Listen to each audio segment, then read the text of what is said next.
Hello there. I don't know if this is down to UFO abductions, but I'm going to mention it anyway because it's we all heard of Bermuda Triangle, and there seems to be lots of Bermuda Triangles type of thing everywhere, including Norfolk and England and all the parts over in England, and it seems to be right around Europe and America. There's certain areas, and I say Bermuda Triangle is the popular one, but when you think it's had I think around 50 planes disappeared. No, around 20 planes disappeared and 50 ships, which is a lot. I know it's a lot.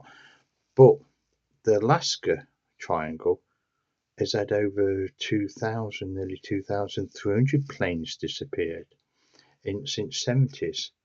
So it's a much, and it's as far as I know, Alaska Triangle is much smaller than the Bermuda Triangle.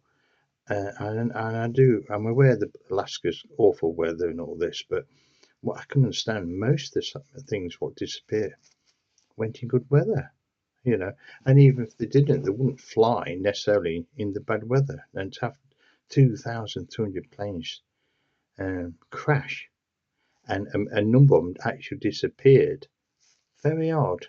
I just find it odd. And I think it's also 20,000 people disappear in that small area. I say small there, it's probably huge actually, but it looks small, but there's nothing up there. I think there's about 700,000 or so people live up there, so it's a big vast area. But I mean, consider 20,000 people disappearing.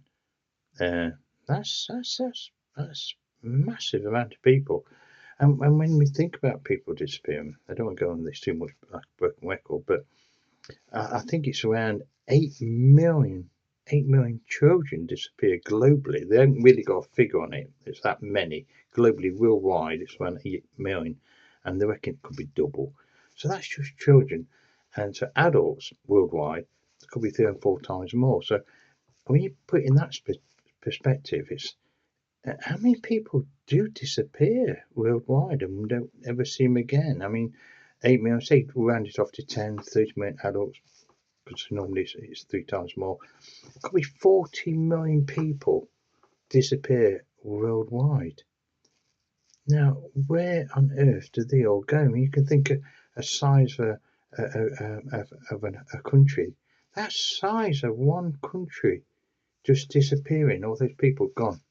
I mean, if that actually just say everybody in, I don't know how many people's in Holland, I haven't got a clue. Just say Holland and Belgium, all those people disappeared. They'd be uproar. They say, where they all gone? But that's how many disappear each year and never get seen again. And it's, no. They always say, oh, the people's gone down to the cities for the limelight. I don't buy that one. I'm not saying it's all UFOs, definitely not. But I have a feeling they have something to do with quite a good amount of them. But there's so many cases where they go and it just explain. It doesn't make sense to me. Like I say, the Alaska's over nearly 2,200 crashes and lots of disappearance. A lot more than any other area, as far as I know. But it is worldwide. So where are they all going?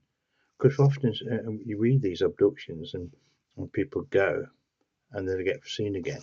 I mean, there's a pilot that what's it? Hold on. I know I thought I might have wrote it. I probably have wrote it down. I'll do that in a minute. It's a very cool little story. And it's literally where people, pilots, ships, and they talk about where they've seen sights, and we've all read it, and the radio communication's gone. It's gone magnetic. The compass disappeared, and it's going spinning. So they've had interference, and they've seen metallic object or a magnetic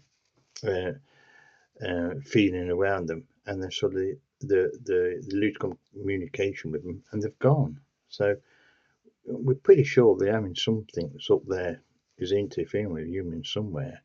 But whether they're abducting 40 million people, that's I don't know. Who knows though? I certainly don't. Yeah. But how many times we hear when people get abducted, they say they admit some of these alien beings saying, "Oh yeah, we are. We're using humans as an experiment. You think, and when you think our DNA, so now scientists are saying it's been altered several thousand years ago. Now, I don't know, think I'm not a doctor about it, but I know what I've read. Has it? Well, you think about our brain itself, that's the one that always gets me. A big, is it a third or a partial big size of our brain? It's not really actually being used for used properly. None of mine probably being used properly, but anyway, it makes you think. And is it all to do with the same thing, the disappearance? And are they using it for some sort of thing? I don't know. But anyway, I hope you like the story. Again, the figures are true. The disappearance figures are actually true.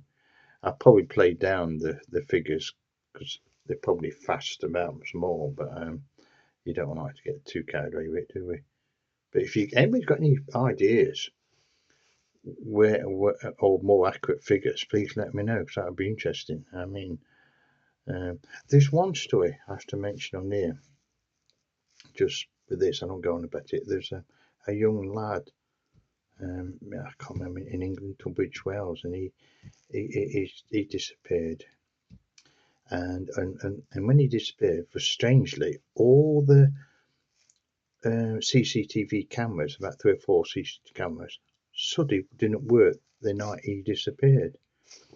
And I think that's the one where the police blamed he went into the bin, and the bin meant it was just garbage, and said he chucked it into, discarded him into a waste dump.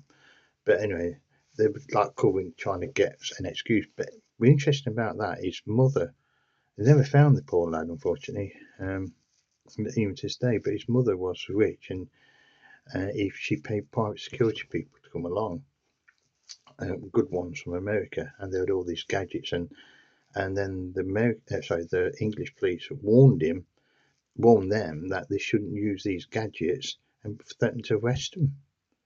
Basically, they were finding things out. So what they found out is that they decided to look outside the road where there's only 2 roads, I think, I think it's Tunbridge Wells where they're going out. So they decided to basically get out the car and walk. Basically, what the police should have done, really, isn't it?